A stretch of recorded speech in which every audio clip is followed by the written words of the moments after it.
Hello, everyone, and welcome back to the English Podcast Zone. I'm Sarah, and I'm so happy you're here today.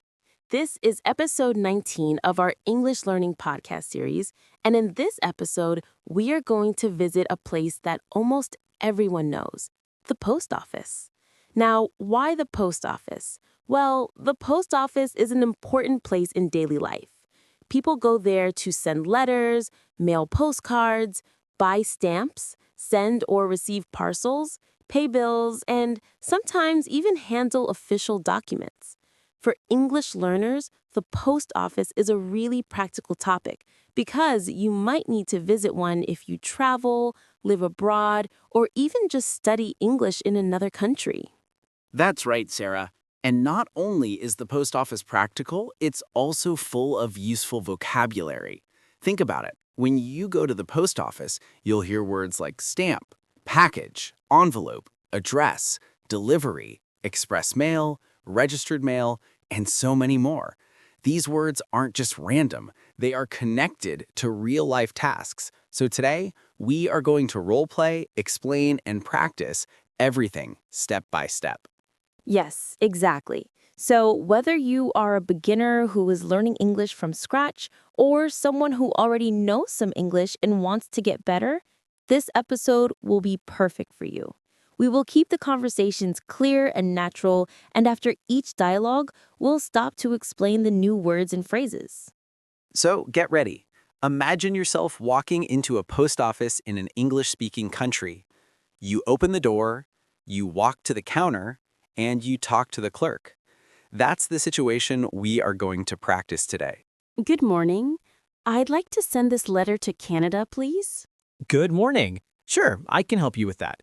Do you want to send it by regular mail or express mail? What's the difference? Regular mail is cheaper, but it takes longer, about 2 to 3 weeks. Express mail is faster, usually about 3 to 5 days, but it costs more. I see. Well, I think regular mail is fine. All right, no problem. Could you please put the letter on the scale? I need to check the weight. Sure, here you go. Okay, it weighs 30 grams. That will be $2. Would you like to buy a stamp or should I print a label for you? A stamp, please. Here's your stamp. You can stick it on the top right corner of the envelope. Perfect. Thank you very much. You're welcome. Have a great day. So let's pause here. That was our first basic conversation at the post office. Let's go through the key phrases. I'd like to send this letter to Canada, please. This is a polite way to say you want to send a letter. Notice the phrase, I'd like to. It's a very common in English when making requests. Instead of saying, I want to send, we say, I'd like to send. It sounds more polite. Regular mail versus express mail. These are two types of service. Regular mail is slow and cheap. Express mail is fast but more expensive. Put the letter on the scale. A scale is a machine that measures weight. At the post office, the clerk always weighs your letter or package. It weighs 30 grams. The verb weigh means to have a weight. Would you like to buy a stamp or should I print a label? Here, the clerk is giving two options, a traditional stamp or a printed label. Both are proof of payment. Stick it on the top right corner. Stick here means attach with glue. The top right corner is the usual place for a stamp. Exactly, Sarah. And I want to add one more point. When the clerk said, that will be $2, that is a very natural way to say the price. Clerks and shop assistants often say, that will be, instead of it is. So you can remember, that will be $2. That will be $10.50. It's a polite standard way to tell the customer the cost. Okay, let's repeat some important words for our listeners.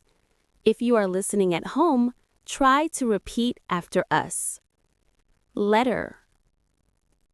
Stamp. Envelope. Scale. Regular mail. Express mail. Label. To weigh. And let's put some of these into short phrases. Send a letter. Buy a stamp. Stick the stamp. Weigh the letter. Regular mail service. Express mail service. Before we move to the next conversation, let's talk a little bit about cultural differences.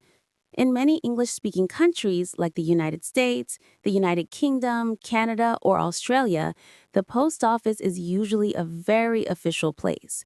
People stand in line, wait for their turn, and speak politely with the clerk.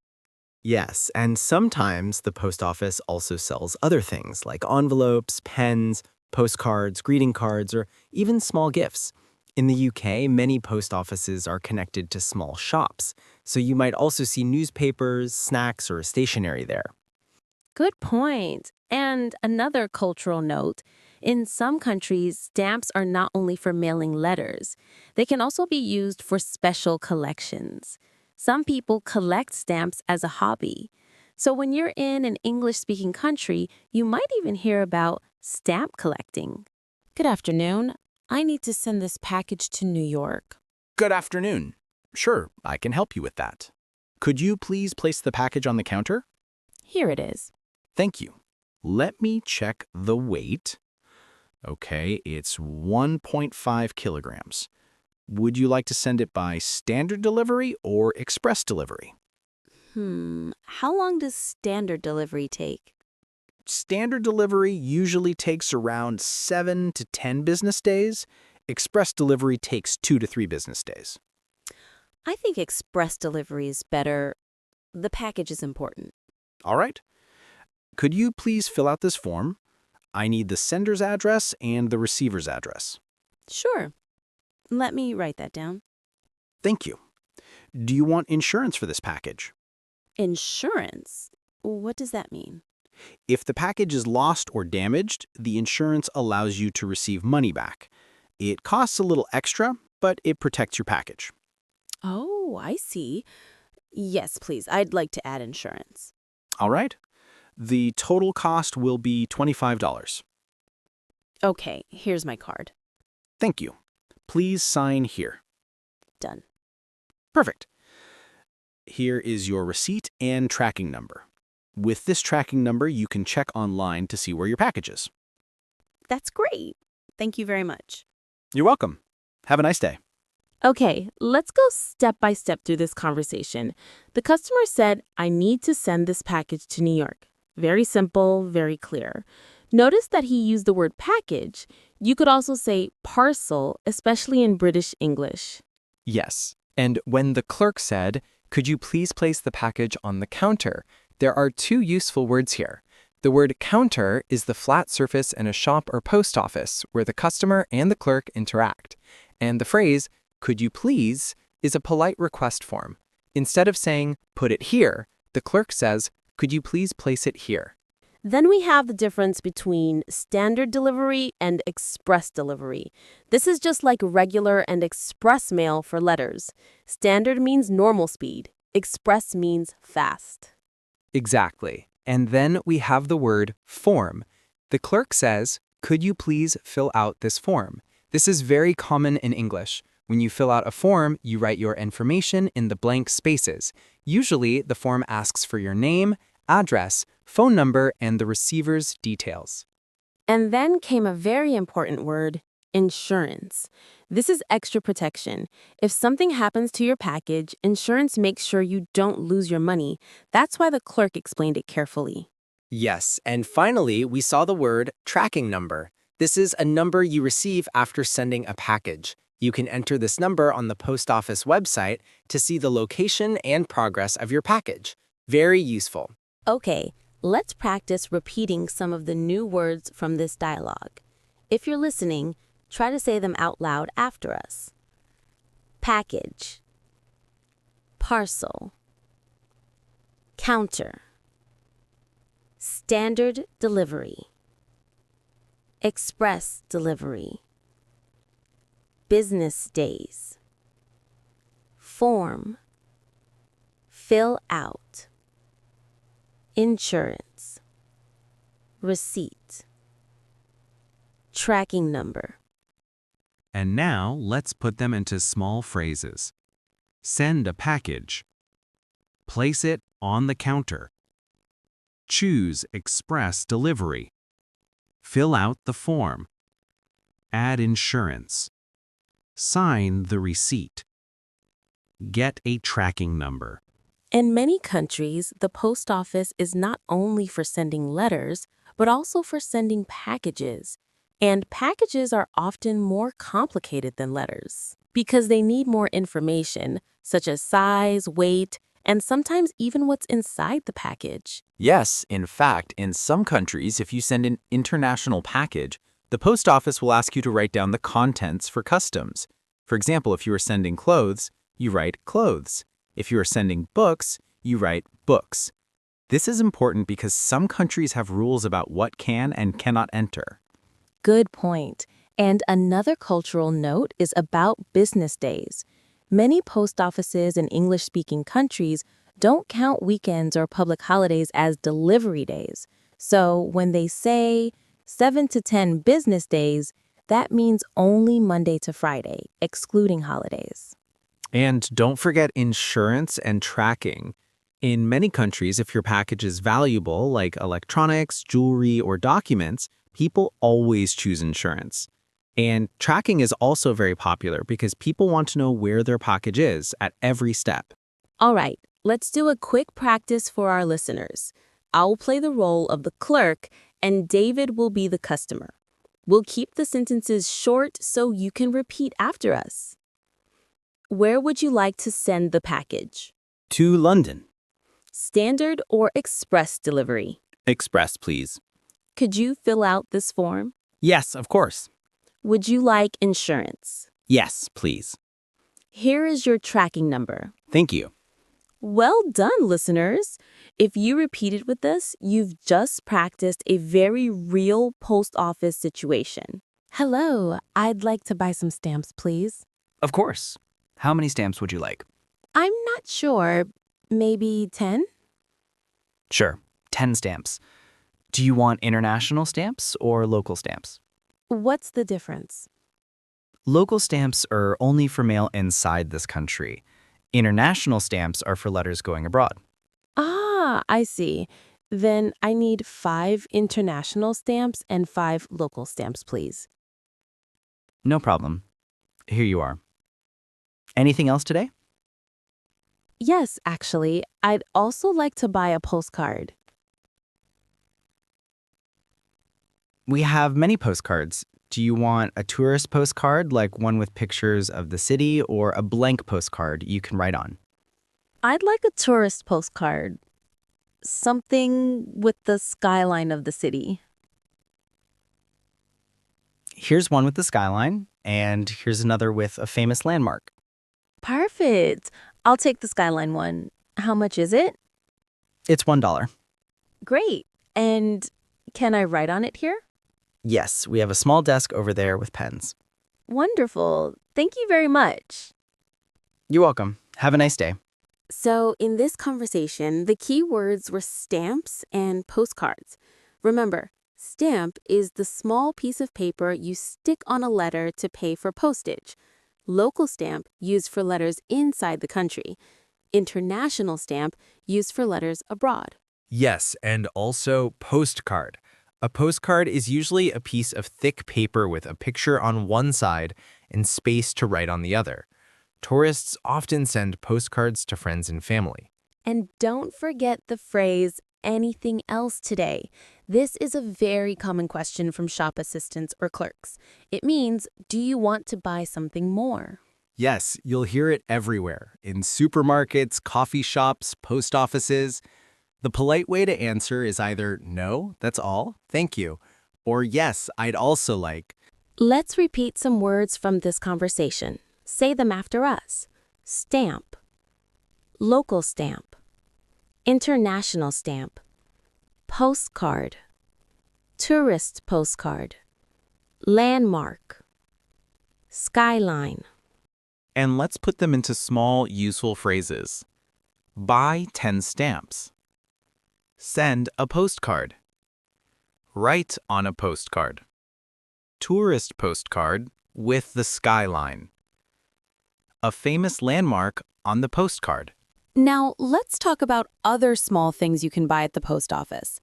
Many post offices sell envelopes, packing tape, boxes, pens, greeting cards like birthday cards or holiday cards, stationery, paper, notepads. Yes, so if you ever need to pack a package, you can often buy the supplies right there.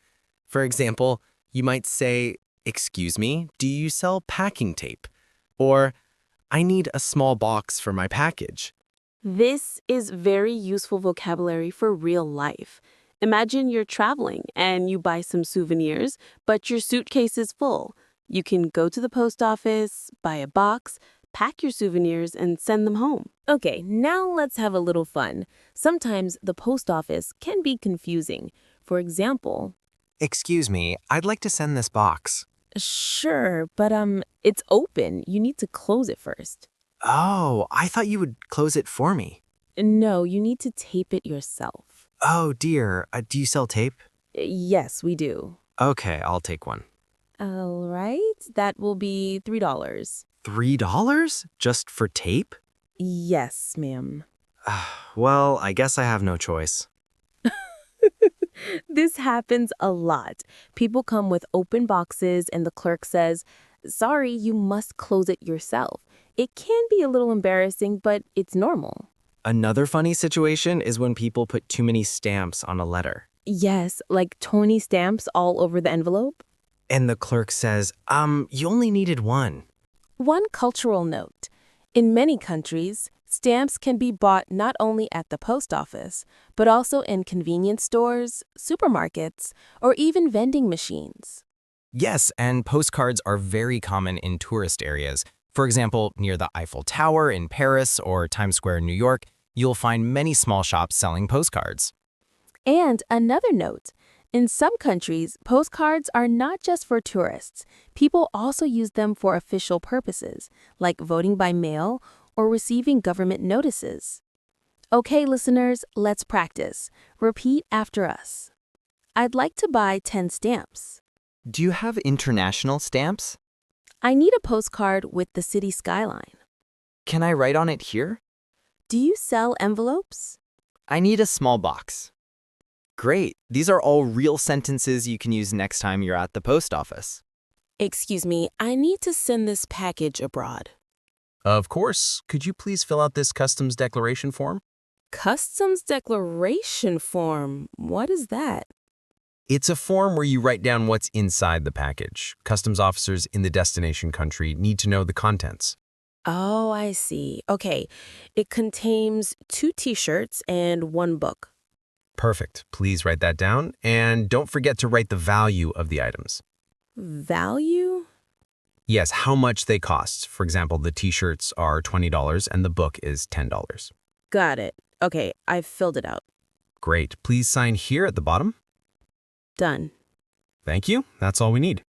This situation is very common when sending international packages. Let's break it down. Customs declaration form, a paper you fill out when mailing something abroad. You list the contents and the value. Contents, what is inside the package. Value, the price or cost of the items. Sign here. The clerk asks you to write your signature. Yes, and this is important. If you don't fill out the customs form correctly, your package may be delayed. Some countries are very strict. For example, if you just write gift instead of giving details, the package might be held. Good morning. I'd like to send a money order, please. Sure. For how much? For $100. All right. Could you fill out this form with the receiver's name and address? Okay, done. Thank you.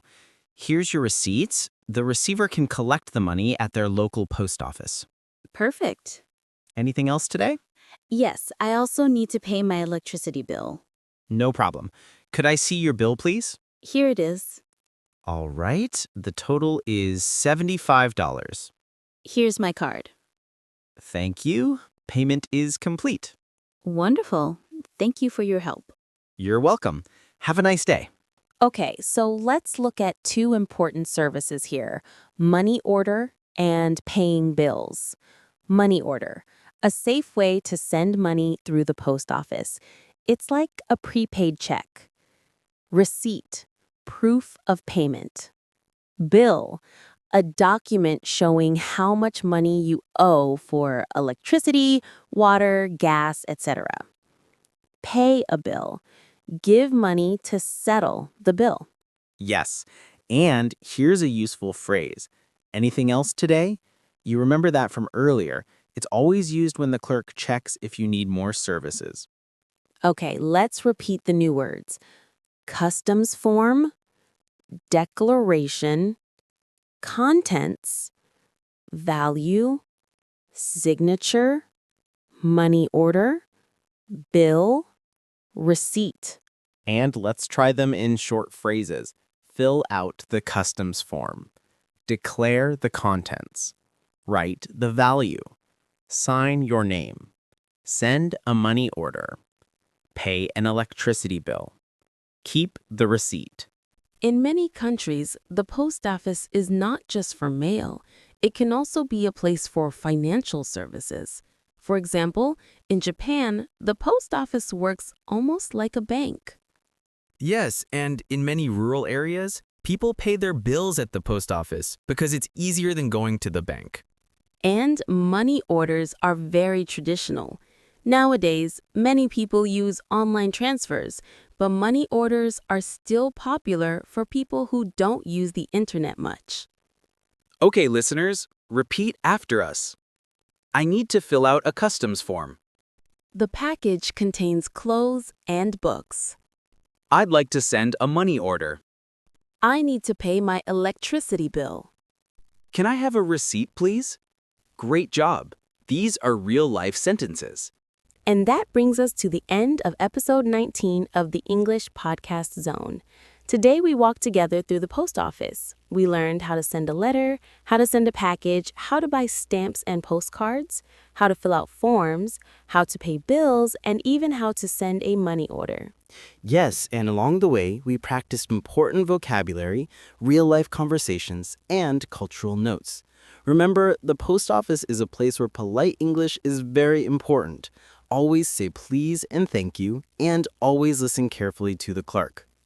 If you practice these dialogues, you'll feel confident the next time you step into a post office in an English-speaking country. Thank you so much for listening. Don't forget to review the vocabulary, repeat the sentences, and practice with a friend. We'll see you in the next episode of the English Podcast Zone. Until then, keep learning, keep practicing, and keep speaking English every day. Bye-bye. Bye-bye.